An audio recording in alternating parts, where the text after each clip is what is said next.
नमस्कार दोस्तों, मैं हूं आपका मित्र राजेश सोडवड़िया और स्वागत है आज का नया वीडियो में। दोस्तों, ये बहुत शानदार कहानी है।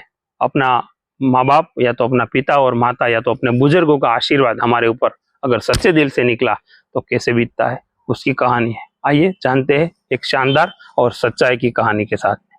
दोस्तों, ये कहानी कर्नाटक के बेंगलुरु का एक व्यापारी की सत्य घटना है। जब मृत्यु का समय नजीक आया और संकट आया तो पिता ने अपने एकमात्र पुत्र धनपाल है उसको बुलाकर कहा कि बेटे, मेरे पास धन संपत्ति नहीं है कि मैं तुम्हें विरासत में दूं, पर मैंने जीवन भर सच्चाई और प्रामाणिकता से काम किया है।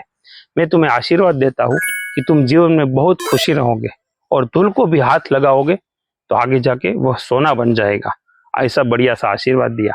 बेटे ने सिर झुकाकर पिताजी के पैर छुए। पिता ने सिर पर हाथ रखकर आशीर्वाद दिया और संतोष से अपने प्राण का त्याग कर दिया। अब घर का खर्च बेटे धनपाल को संभालना था। उसने एक छोटी सी ठेला गाड़ी पर लगाया और अपना व्यापार शुरू किया। धीरे धीरे व्यापार बढ़ने लगा। एक छोटी सी दुकान ले ली और व्यापार उसमें भी बढ़ने लगा। अब नगर के सम्मान लोगों में उसकी गिनती होने लगी। उसको विश्वास था कि यह सब मेरे पिताजी का आशीर्वाद है और वह आशीर्वाद का फल है, क्योंकि उन्होंने जीवन में दुख उठाया पर कभी भी धैर्य नहीं छोड़ा, श्रद्धा नहीं छोड़ी, प्रामाणिकता नहीं छोड़ी, और इसलिए उनकी वाणी में एक ताकत थी, एक बल था और उनके आशीर्वाद फलीभूत हुआ और मैं खुशी हुआ। उसके मुंह से बार बार यह बात निकलती रहती थी और हर दिन वो बात को वो दोहराया करता था। एक दिन एक मित्र ने पूछा, तुम्हारे पिता में इतना बल था तो वो स्वयं संपन्न क्यों नहीं हुए, सुखी क्यों नहीं हुई? धर्मपाल ने कहा कि मैं पिता की ताकत की बात नहीं कर रहा हूँ, उनके आशीर्वाद की ताकत की बात कर रहा हूँ कि उसने जो मेरे को आशीर्वाद दिया है उसका मुझे अभी फल मिल रहा है। और इस प्रकार वह बार बार अपने पिता के आशीर्वाद की बात करता था, तो लोगों ने उसका नाम ही रख दिया कि बाप का आशीर्वाद। धर्मपाल को बहुत बुरा नहीं लगा। वह कहता कि मैं अपने पिता के आशीर्वाद के काबिल निकला हूँ और यही चाहता हूँ कि मेरे पिता का आशीर्वाद है वो जीवन में मुझे हर क्षण प्रत्येक क्षण है वो काम आए। ऐसे करते करते कई साल बीतते गए। वह विदेशों में व्यापार करने लगा और वहाँ भी उसका व्यापार है वो फलीभूत हुआ। जहाँ भी व्यापार करता था उससे बहुत लाभ होता था और बहुत तरक्की करता था। एक बार उसके मन में आया कि मुझे लाभ ही लाभ होता है तो मैं एक बार नुकसान का भी अनुभव कर लूं। तो उसने अपने मित्र से पूछा कि ऐसा मुझे व्यापार बताओ कि जिसमें मुझे नुकसान जाए, यानी कि मैं खोट का धंधा कर सकूं। मित्र को लगा कि इसकी अपनी सफलता को और पैसा का घमंड आ गया है और इसीलिए ऐसी बात कर रहा है। इसका घमंड दूर करने के लिए इसको ऐसा धंधा बताऊं कि इसको नुकसान ही नुकसान मिलेगा और अच्छी तरह से वो गिर जाएगा। तो उसने उसको बताया कि तुम भारत में जो लोग खरीदते हैं और जहाजों में भरकर अफ्रीका के जंजीबार में जाकर बेचो।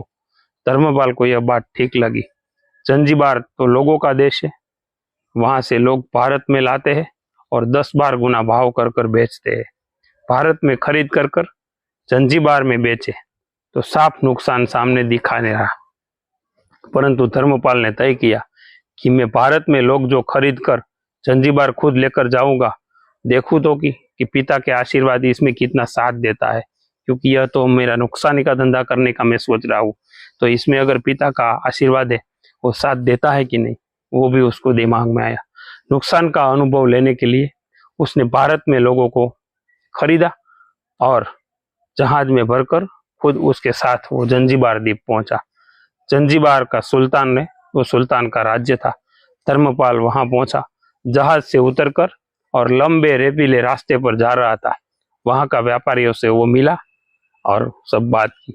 उसने सामने से सुल्तान जैसा व्यक्ति को पैदल सिपाहियों के साथ आता हुआ दिखाई दिया।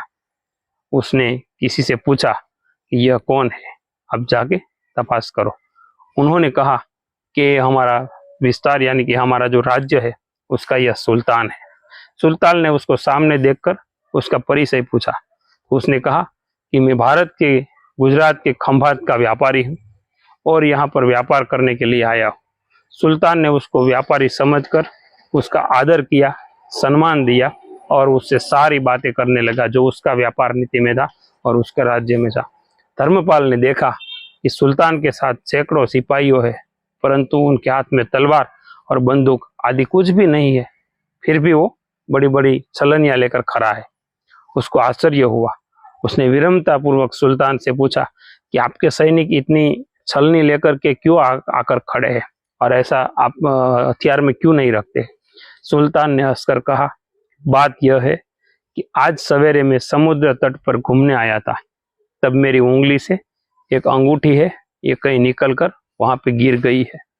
अब रेत में अंगूठी कहाँ गिरी वो मुझे पता नहीं है, इसलिए मैं इन सैनिकों को साथ लेकर आया हूँ और यहाँ रेत छानकर मेरी अंगूठी है उसमें से तलाश कर रहा हूँ। धर्मपाल ने कहा कि अंगूठी बहुत महंगी होगी। सुल्तान ने कहा, नहीं, उससे बहुत अधिक कीमत वाली अनगिन अंगूठी मेरे पास है, पर वह अंगूठी एक फकीर का आशीर्वाद है, जो किसी ने मेरे को आशीर्वाद में यानी कि फकीर ने मेरे आशीर्वाद में दी थी और वो मेरे से गुम हो गई है। मैं मानता हूँ कि मेरी सल्तनत इतनी मजबूत और इतनी सुख और इतनी बड़ी है, उस फकीर के आशीर्वाद से तो बड़ी नहीं है, इसलिए मेरे मन में उस अंगूठी का बहुत मूल्य है, सल्तन से भी ज्यादा उसका मूल्य है। इतना कहकर सुल्तान ने फिर पूछा, बोलो सेठ, इस बार आप क्या माल लेकर आए हो। धर्मपाल ने कहा कि लोग यानी कि लोगों को लेकर आया हूं। सुल्तान के आश्चर्य का ठिकाना का पार नहीं रहा। यह तो लोगों का ही देश है सेठ, यहाँ लोग बेचने आए हो। किसने आपको ऐसी सलाह दी? जरूर वहां कोई आपका दुश्मन होगा। यहाँ तो एक पैसे में मुट्ठी भर लोग मिलते हैं, तो आप यहाँ लोगों लेकर आए हैं, ये लोगों कौन खरीदेगा और तुम क्या कमाओगे। धर्मपाल ने कहा, मुझे यही देखना है सल्तन कि यहाँ का जो मुनाफा है या नहीं है, वो मुझे चेक देखना है। मेरे पिता के आशीर्वाद से आज तक मैंने जो भी धंधा किया है उसमें मुनाफा ही मुनाफा हुआ है, तो अब मैं देखना चाहता हूँ कि उनके आशीर्वाद यह भी फलते हैं या नहीं फलते हैं, मुझे सफलता मिलती है या असफलता मिलती है, वो मुझे देखना है।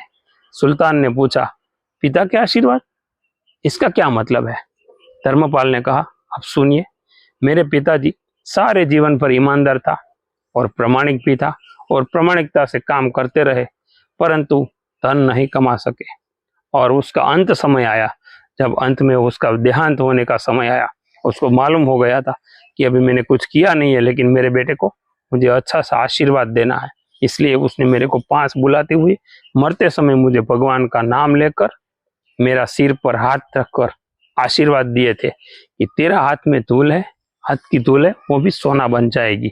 और ऐसा बोलते बोलते धर्मपाल नीचे झुका और जमीन की रेत से एक मुट्ठी भरी और सम्राट सुल्तान के सामने मुट्ठी खोलकर उंगलियों के बीच में से रेत नीचे गिरी। देखा, धर्मपाल और सुल्तान दोनों को आश्चर्य का पार नहीं रहा। उसके हाथ में एक हीरा जड़ित अंगूठी थी। यह वही सुल्तान ने घुमाएगी थी, जो सुल्तान अंगूठी ढूंढ रहा था, उसकी खोज कर रहा था, वही अंगूठी उनके हाथ से उनको अंगूठी देखकर सुल्तान बहुत प्रसन्न हो गए और बोला, वाह, खुदा आपकी करामत का पार नहीं है, आप पिता के आशीर्वाद को सच्चा कर दिया। धर्मपाल ने कहा कि फकीर के आशीर्वाद को भी वह परमात्मा सच करता है, अगर आप उनको श्रद्धा से मानिए तो। सुल्तान और खुश हुआ, धर्मपाल को गले लगाया और कहा कि सेठ, तुम जो मांगोगे वो आज मैं तुम्हें दूंगा, आप मांग लो, आपको मन में जो भी आए वो मांग। धर्मपाल ने कहा, आप 100 वर्ष तक जीवित रहो और प्रजा की अच्छी तरह से पालना करें, प्रजा सुखी रहे, इसके अलावा मुझे कुछ नहीं चाहिए। सुल्तान और अधिक प्रसन्न हो गया। उसने कहा, सेठ, तुम्हारा सारा माल मैं आज खरीदता हूँ और तुम्हारी मुंह मांगी कीमत भी आज आपको देता हूँ। पिता के आशीर्वाद हो तो दुनिया की कोई की ताकत कहीं भी तुम्हें पराजित नहीं होने देगी। पिता और माता की सेवा का फल निश्चित रूप में है और मिलता भी है। आशीर्वाद जैसा है और कोई संपत्ति नहीं है। बालक के मन को जानने वाली माँ और भविष्य को संवरने वाले पिता, यह दुनिया के 2 महान ज्योतिष यानी कि 2 महान लोग हैं। दोस्तों, अपने बुजुर्गों का सम्मान करें, यह भगवान की सबसे बड़ी सेवा है। हमें ये कहानी, ये वार्ता हमें ये सीख देती है कि हमारे बुजुर्ग, हमारे माता पिता, उसका आशीर्वाद अगर सच्चे दिल से निकल गया और सच्चे दिल से उसने आशीर्वाद दे दिया तो हमारे जीवन में कुछ भी तरक्की यानी थी हमेशा के लिए तरक्की हो सकती है। दोस्तों, ये कहानी आपको कैसी लगी आप हमें कमेंट करके बताइए, और ऐसी कहानी देखने के लिए हमारे आईडी को फॉलो कीजिए, यूट्यूब चैनल को सब्सक्राइब कीजिए। Thank you. जय हिंद, जय भारत, जय जय गरवी गुजरात।